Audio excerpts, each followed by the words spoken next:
Putin continues to bomb Ukrainian cities, but Trump still calls him and gets angry with Zelensky. Did Friedrich Merz or the Republicans manage to convince Trump to impose sanctions against Russia, against the aggressor country? This and other topics we discuss right now. My name is Irina Uzlova, and today with us is Yuri Rashkin, host of YouTube channel Rashkin Report in English. Yuri, hello, glad to see you. Thank you for joining us. Thank you for having me. The Russian Ministry of Defense called the overnight massive attack on Ukraine a response to terrorist acts.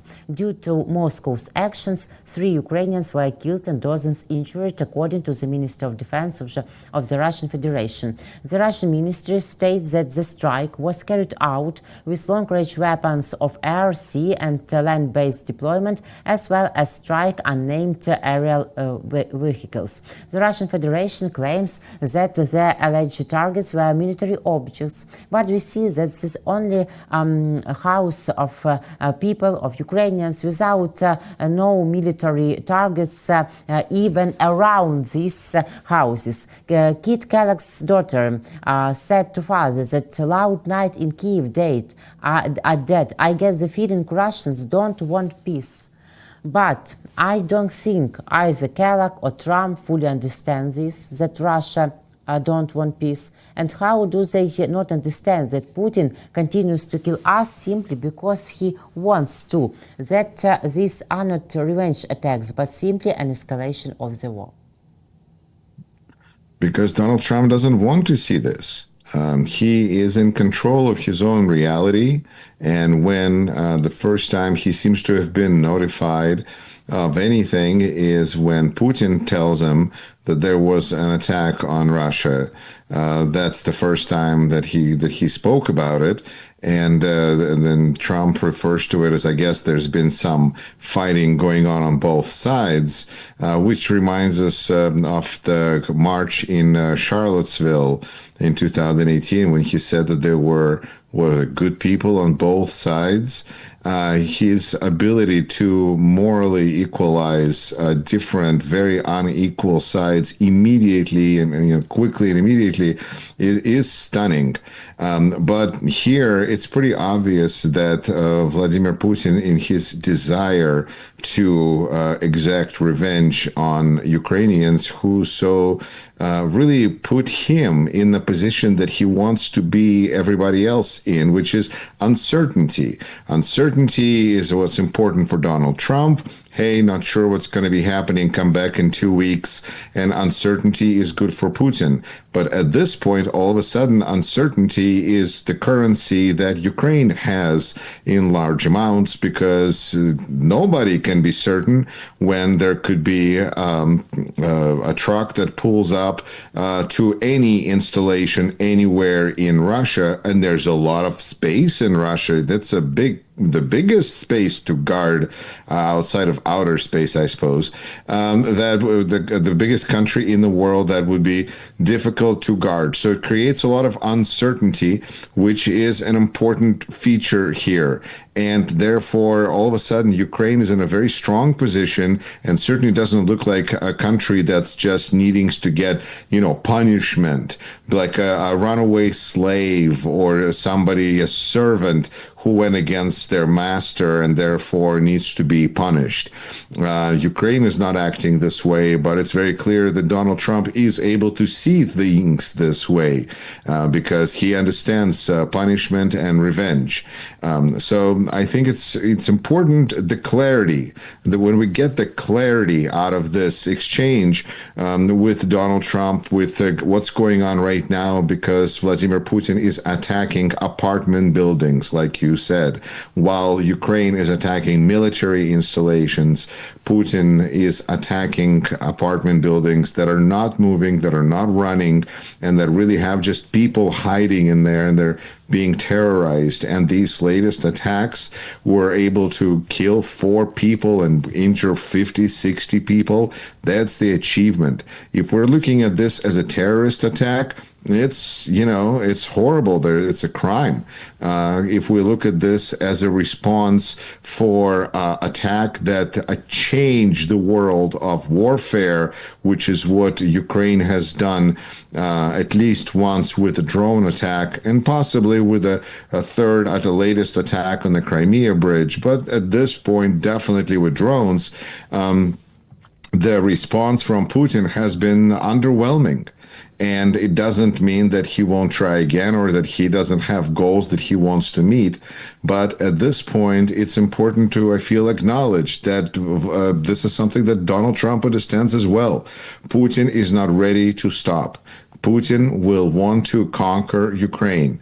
Putin will be doing it for as long as he's able to, as long as he's capable of pressing the pedal and to give the command. And therefore, it is crucially important that when he presses the gas pedal, nothing happens. And that's what I think we're starting to see more and more, although still at a terrible cost because everything here is a war crime.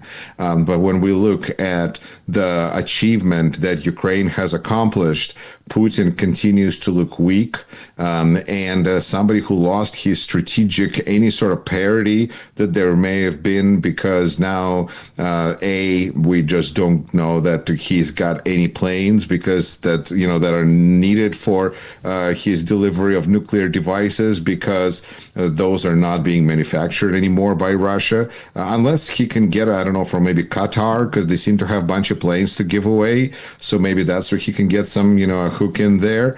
But do you need, what kind of weapons and aviation and fleet do you need in a world where you have unmanned flying and the swimming machines that can take out a ship or a plane, whether it's parked or not parked?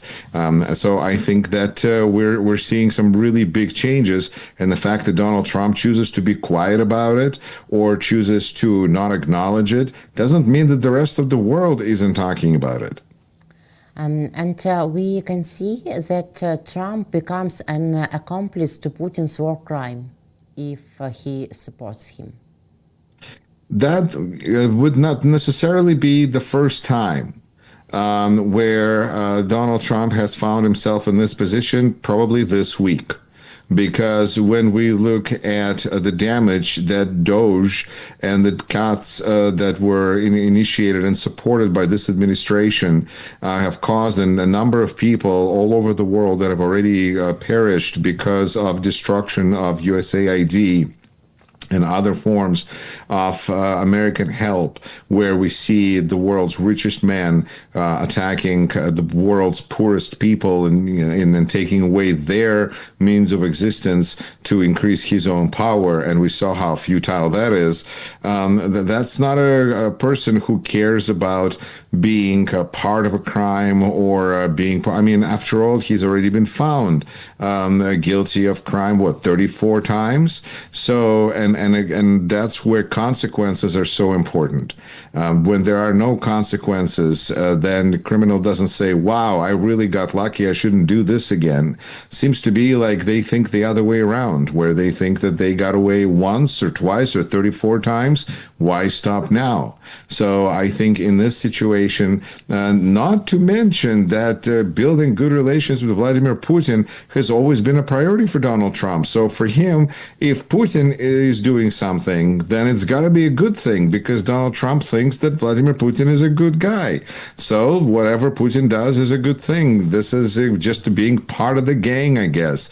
It's more interesting for me to see all the people around Donald Trump, from staffers to senators to, you name it, members of his administration, secretaries, having to partake and become complicit in these horrible potential crimes that are being committed, which will be investigated. After Democrats regain majority in the House of Representatives, and once we have, more independent, once we're back to having independent system of justice, which is what seems to be a big question right now, where Democrats in the House of Representatives are calling on Attorney General Bondi to explain her behavior and her permissive behavior towards things that are done by this administration. administration. So I think that we're going to see many crimes that we're going to be discussing, and Ukraine, unfortunately, it's a reminder to all of us Americans that we voted, whether we voted against or we voted for or we didn't vote, but we had a chance not to have this, because if we had President Kamala Harris right now, we would not be having this conversation. And I think it's important to just briefly remind people of this, because there will be next elections, and it's going to have consequences just as these elections did. But I think that it seems like it's a long time, and B, we got to do something in the meantime. But we had some opinions a few months ago, last year, before presidential election in the United States, that if Kamala Harris wins, she will drag out the war for years by giving us a little part of support. But now we cannot see new packages of support by Trump at all. It's a little bit like people who prevent pandemics. Who is going to thank them for something that did not occur? If we would have had President Kamala Harris, there's no doubt we would have been critical of her, and we would have been right to do so, because policy of the past administration was not sufficient and did not solve the problem. It was clearly too cautious, and as we see now, it was, dare I say, needlessly cautious in its approach to Russian threat. And so if we would have had President Kamala Harris, yes, we would have continued to have insufficient level of help for Ukraine, but at the same time, we would have been also, I think, acutely aware that Vladimir Putin and his criminal regime is getting weaker by the day under pressure of new sanctions and under, as Donald Trump likes to refer, all of those beautiful young men, that are being killed by the thousands, and therefore Vladimir Putin is losing his cannon fodder. All of that would have been leading Russia towards not just defeat, but eventual ability to reinterpret its meaning, because Russia has historically been, as Vitaly Portnikov calls it, a terrorist nation, historically. And so I think that military defeat is so crucial for Russia to just have a chance at try to move in a different direction, because it certainly hasn't shown ability to do so for, I don't know, hundreds of years. And also Vitaly Portnikov, who is a guest of your broadcasting on your YouTube channel, Rashkin Report. So guys, subscribe to this YouTube channel. A lot of wonderful conversation between Yuri and guests from the world. He mentioned in one of his posts that if you let yourself be humiliated, you will be humiliated. So it's like about Donald Trump, yes? It is, in a sense, that allowing Donald Trump to do what he wants doesn't protect one from anything. I mean, we can see it on an example of Columbia University that seems to have surrendered, but now the Trump administration is looking once again from news reports at accreditation of Columbia University in general. But so just making a peace with the administration didn't protect even Columbia. But I want to stop for a second and just acknowledge Vitaly Portnikov, because that is one of those really truly remarkable people that comes across once in a very long while, and he's a rare light of somebody who is able to really clearly see the situation in Ukraine and articulate it in such a way that makes a lot of sense for his viewers and listeners, who are frequently overwhelmed under just a constant stream of propaganda that denies people ability to think for themselves. And Vitaly very clearly and diligently explains the news of the day in a way that really invites conversation and thought and critical thought And that is truly something, an honor for me that I get to host a joint stream on both of our channels, because he's got several channels. So it's on his Russian language channel and a Rashkin Report that we once every 2 weeks we get together and I would say hold a master class where I get to learn from Vitaly his take on different views, and sometimes, offer my opinion and my 2 cents as well. But Ukraine is really, and I think one key idea that Vitaly Portnikov has brought to the forefront is the idea of Ukrainian identity and political identity as going beyond what Russia loves to talk about, which is ethnic identity. And whatever you were born as, and that's what you are. And Vitaly's idea of, and as demonstrated by Ukraine, that a nation can forge under stress of invasion, of outer to conflict, and as such develop its identity, where you can have people of all different backgrounds who all consider themselves to be Ukrainian.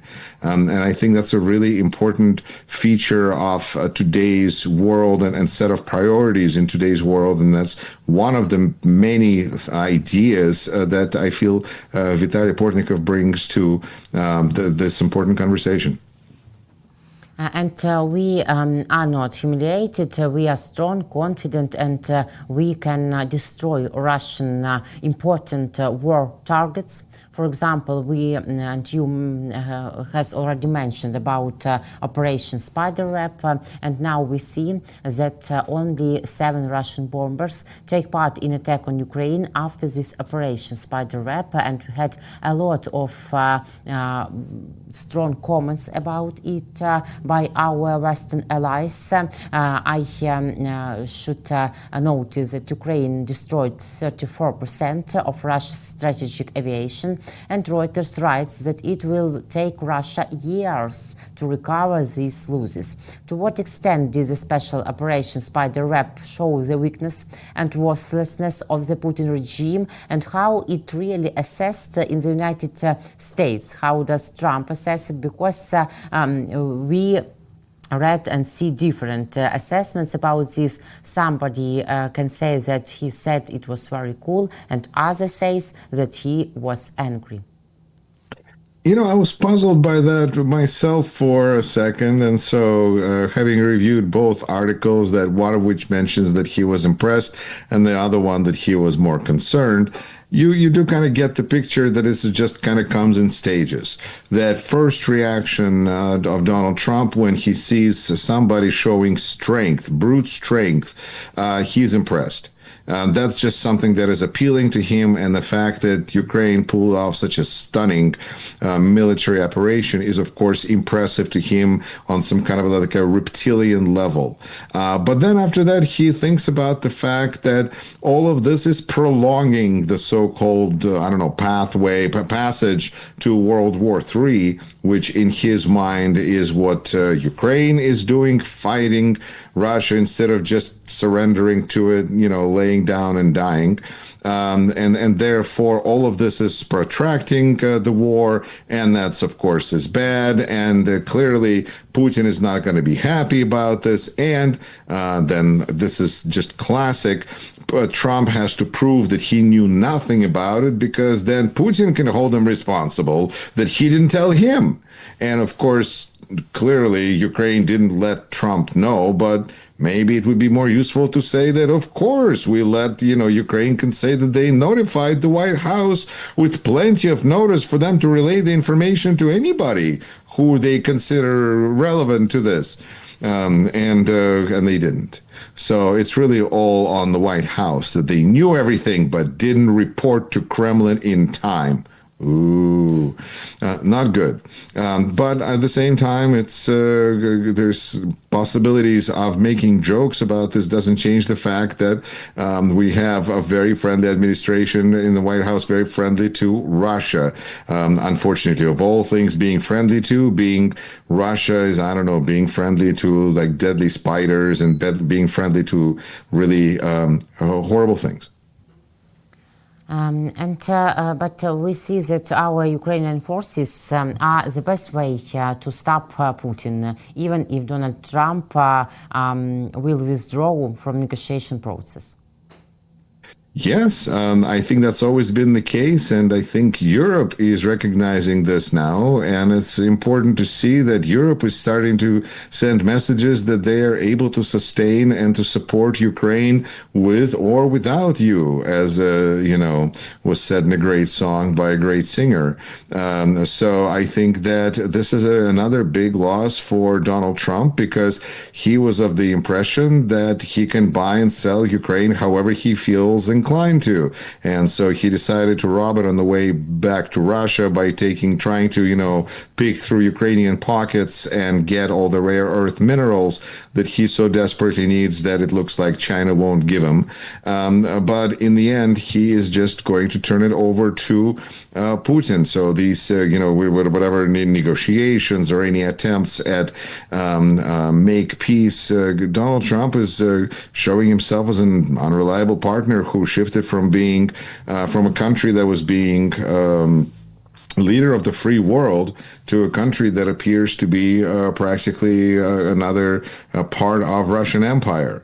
And knowing all of this, recognizing all of this is a very painful realization, but clarity is crucial, because I think having clarity gives us the ability to move in the right direction. And so thanks to Zelensky, who showed that he can poke his nose through the fake fire, and this is a reference to Pinocchio, to anybody can recall this. But there was Pinocchio who poked a hole in his dad's. Long story short, go Zelensky. He showed us what was going on with Trump. But now we are seeing Trump show this all the time, every day. And I just find it interesting what is happening with Elon Musk and Trump, because it is a big development of what is with Donald Trump. You have to deny reality. And if you're not denying reality, now you're starting to be an enemy of Donald Trump. And what does Elon Musk show? He shows that he is not afraid to admit to the obvious, that Donald Trump and Jeffrey Epstein were good and close friends. There's lots of video of this proof. It's just one of those things that, it's kind of not nice to say about President of the United States, but that's one of those things that it's very obvious. Next thing Elon Musk could say is that this is all just an opportunity for enrichment of president. That would be another truth that he could let himself see, should he feel like he can afford to speak the truth. But it seems like with Prigozhin, they do it when the end is near. And they don't know it, but we'll see what happens.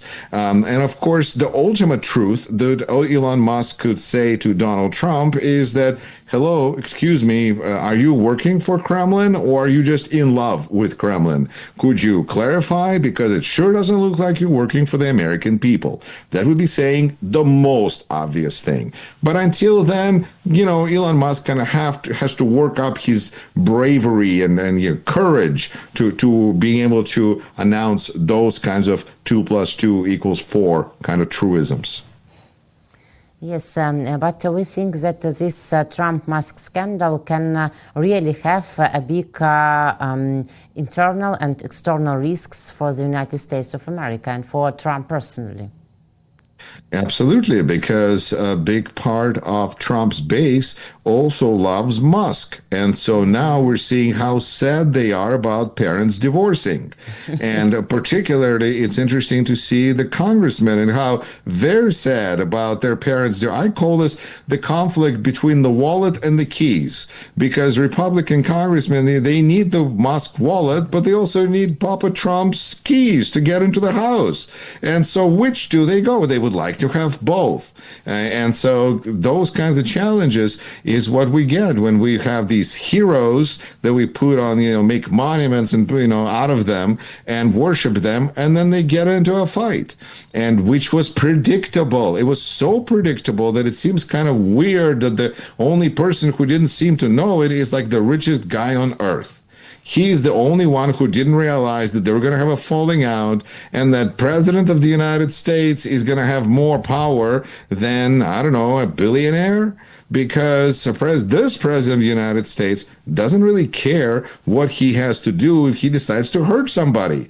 And so, I mean, he might forget about him. That's the best thing that what it seems like one can hope for. But in Elon Musk's case, he doesn't seem to be particularly wanting to be forgotten. So this is going to be, I think, just a experience where Elon Musk thought that he could buy a president because, you know, he spent $300 million or close to it. Turns out he was partially right because the president is not going to be now following the law and doing all those kinds of silly things. He's going to be using the law to crush this person who is now, you know, going against the president. This is going to be potentially an example that will be made out of Elon Musk. And as was pointed out by Peter Baker at New York Times, which I think quite fairly, is that maybe not right now, but down the road, there could be a situation where the government will just nationalize these Musk businesses because they're so important for national defense and so on. And of course, at this point, you know, you got to give it to Russia for trolling because they're offering Elon Musk political asylum in Russia now. And considering all sorts of crazy people that run away to Russia in the end, you know, it's a crazy place. Yuri, and we have a few minutes. What did Friedrich Merz understand about Putin? And how do you assess this visit that he tried to explain this understandable thing for Merz to Trump, but it seems to us that this visit was rather good and calm, not like visit of Cyril Ramaphosa or Vladimir Zelensky on February this year, but without any progressive results. Well, it is interesting that this was a much more peaceful and cautious. You see cautious Trump, who is a little uncertain about this German guy that he kind of respects because Germans, I guess, do things well and they do these nice things like BMWs and Mercedes and fancy things. And Trump, being kind of racist, kind of respects that. And you know, that's his problem. But I think that Merz handled it really well, because he was very humorless about this experience. He went straightforward, explaining that the United States played an important role in ending World War II. And of course, that's where Donald Trump remembered that D-Day was invasion attack on Germany. And here he is sitting next to a German. And of course, being attacked is far more important than defeating whatever ideology is running your country, because, you know, power is everything and the rest is details and transactional. So I guess there's the justification for Trump liking Hitler. But moving on, we see that Merz, who says, no, thank you. This was not a bad day for Germany. This was beginning of our liberation. And you got to give it to Merz, because he could have made a joke about Trump and his liberation day and how well that went. But instead, Merz just made a very straightforward point, saying that America stopped one war and America can stop another war if it applies pressure on Russia. And until he said Russia, Donald Trump was in agreement. But at that point, when he hears word Russia, he clearly realizes that this video will be seen in Kremlin. And he makes adjustments and he immediately has to backpedal. And it's kind of interesting to see it on his face. You know, I bought recently this watch, and I ended up getting a new watch because this watch was ticking so loudly I could hear it. And so this kind of like with Donald Trump, where you can kind of see him ticking so loudly, that was obvious that he was just very concerned about how this video was going to be viewed by Vladimir Putin. And is he now going to have to apologize for something that he didn't mean to say to Vladimir? It very looks, you know, one big Helsinki here every day. But at the same time, this was a wrestling match, because that's the kind of format in which Donald Trump operates best. And Friedrich Merz came out of it very respectably. And I think he handled himself very well, and that's another path forward for a leader who wants to get through a meeting with Trump one way or another. And the fact that he is not a personal enemy of Trump's friend made, like, Ramaphosa was an enemy of Musk, or Zelensky is an enemy of Putin. Mertz, I guess, doesn't rise to that level quite yet, and so the Trump was a little cautious with him, and that's good to see that he can do that as well if he wants to. Yuri, thank you very much. Thank you for this conversation, as usual, for your clever comments and opinion. See you next week. Take care. Glad to see you. Thank you, and take care. Yuri Rashkin, host of YouTube channel Rashkin Report and Rashkin Report in English. Irina Uslova, my name. Thank you guys for joining us. Subscribe to our YouTube channel, Rashkin Report and War and Politics 24. And see you next week.